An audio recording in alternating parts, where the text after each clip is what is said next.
Party తరఫున మీ గ్రామాలకు వచ్చి మీకు సహాయం అందించాలని ఒక మంచి కార్యక్రమాన్ని రూపొందించారు. అందులో భాగంగా మీ అందరితో ఇంటరాక్షన్.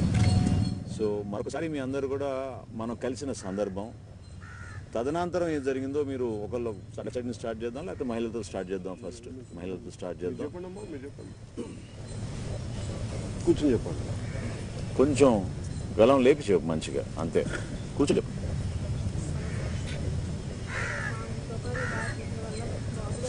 ఇది ఇద్దాం ఇద్దాం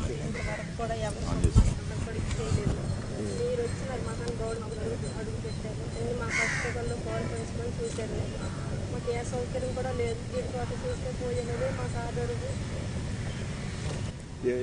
ఎంతమ్మా మీకు? ఒక్కొక్కరికి 5 ఎకరాలు చెప్పారు కదా రోజు నాకు. మీరు మీ కుటుంబాన్ని కలిపి మొత్తం అందరు కలిపి కదా మొత్తం మీ ఎంతమంది? మీరు ఇద్దరా మీ ఇంట్లో ఫ్యామిలీ కలిపి 2 అన్నదమ్ములు కలిపి మొత్తం అందరు కలిపి 1 ఎకరం 1/2 ఎకరం అట్లా వచ్చిందని చెప్పారు. అవును, చెప్పుకోవడం అందరు కలిపి చెప్పుకుంటామని చెప్పారు. అవును అవును అవును.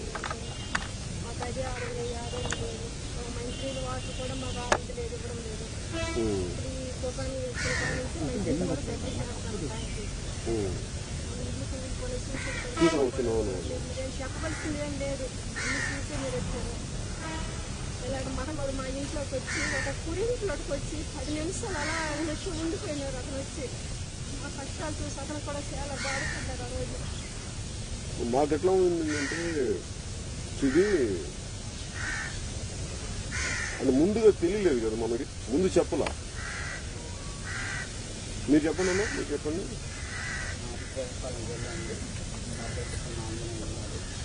ఏమన్నా బతికొచ్చారు? నాకు ఏ ఆధారం మాకు లేదు. మా ఆయన పెంచాం, మా పాపకి మా పాపల ఆయన పెంచాం. మా పాప ఒక పాప అండి. మా ఊరు మొత్తం నాశనం అయిపోయింది. అవును చూసా, మీరు తీసుకెళ్లారు కదా, లాకెళ్ళారు కదా. మరి మీరు గుద్దు తీసుకెళ్లారు కదా. మా అక్కలు పాపాలతో ఉన్నాను నేను. అది మీరు వచ్చి చూసారు. మీరు ఏం చేయాలో చెయ్యండి, మీ ఇష్టం.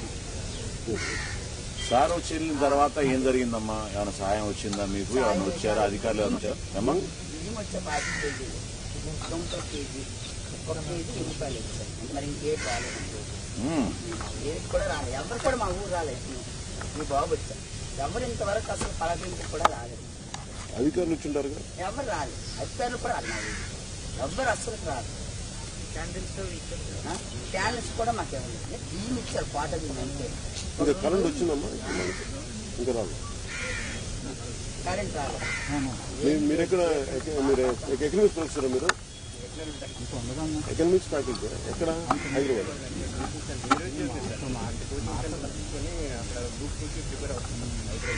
అవును.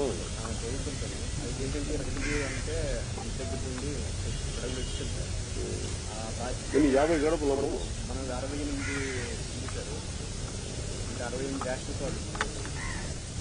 మీకు భయం ఉండేది కదా, మొత్తం మైగ్రేట్ అయిపోతారు అందరూ, సౌత్ ఆఫ్రికా వెళ్ళిపోతారు అన్నది అదే కదా?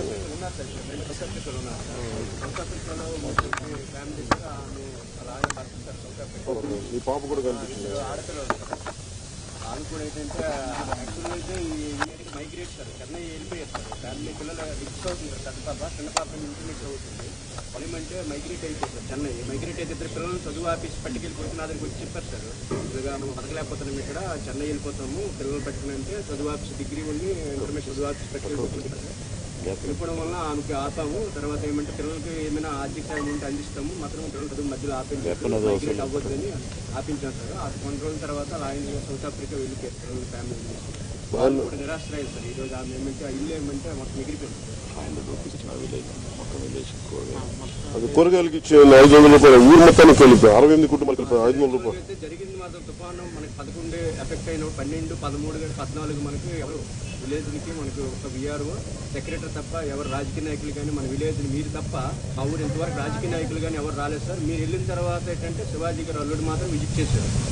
ఏ పార్టీ తరఫున ఈరోజు మాది ఏంటంటే దేవనాథడ భద్రపుత్ర మన గుణకు పనిచేస్తారు. దేవనాథుడు పనిచేస్తున్నాను. మాది కూడా ఏంటంటే అది ఫ్యామిలీ తెలియజేస్తారు. మాది టూర్మెంట్ యాక్చువల్గా ఏంటంటే ఇప్పటికీ కూడా ఎటువంటి పార్టీ నాయకులు మీరు తప్ప ఎటువంటి రాజకీయ నాయకులు మా గ్రామాన్ని విజిట్ చేయలేదు.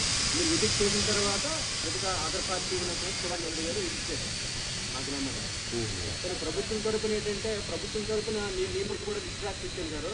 ఎవరెవరు ఎందుకంటే నా విలేజ్లోనే నేను మానిటరింగ్ చేశాను కాబట్టి ఎవరికి నేను 4,060 రూపాయలు చేతిలో పెట్టాను సార్. ఇప్పుడు కూడా ఊరు గ్రామానికి ప్రజలకి ఏమంటే వాటర్ సదుపాయం లేదు, తాగడానికి నీళ్ళు లేవు, జనరేటర్ తెప్పించండి అంటే 14వ తేదీ నేను వెళ్ళి ఏమన్నా పంచాయతీలోకి వెళ్ళి జనరేటర్ తెప్పించాను. జనరేటర్కి ఏమంటే సెక్రటరీ గారు అర్థిస్తామని అంటే ఆ జనరేటర్ తెచ్చి ఊరికి పెట్టినప్పుడు దానికి ట్రాన్స్పోర్ట్ ఛార్జ్ కూడా 600 రూపాయలు ఉండి 4 లీటర్లు డీజిల్ వేసి దాన్ని తీసిన 5 కూడా నేనే పెట్టాను సార్. గ్యాస్ కూడా మీరే ఇచ్చారు? గ్యాస్ కూడా 800 రూపాయలు గ్యాస్ కూడా వాళ్ళకి ప్రొవైడ్ చేశాము. అదే అంగన్వాడీ గారు 800 రూపాయలు ఇచ్చి గ్యాస్ కొనమని చెప్పారు. అది కూడా ఏంటంటే 500 రూపాయలు ఏంటంటే సెక్రటరీ గారు నాకు అథారిటీ లేవంటే 500 రూపాయలు కూరగాయలకి ఇస్తే ఆ కూరగాయలతో నిరాశ్రయులు బాధ్యతలందరికీ అవి ఉండము.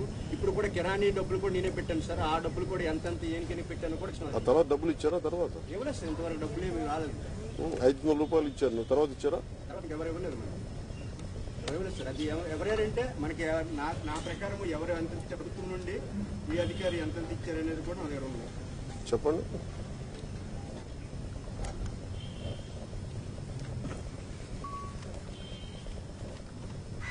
గ్రామ పంచాయతీ సెక్రటరీ గారు 1,500 రూపాయలు ఇచ్చారు సార్.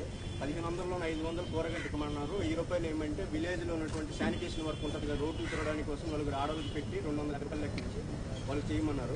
కామెంట్ చేయండి. ఎప్పటికప్పుడు మా వీడియోస్ చూడాలంటే సబ్స్క్రైబ్ చేసుకోండి.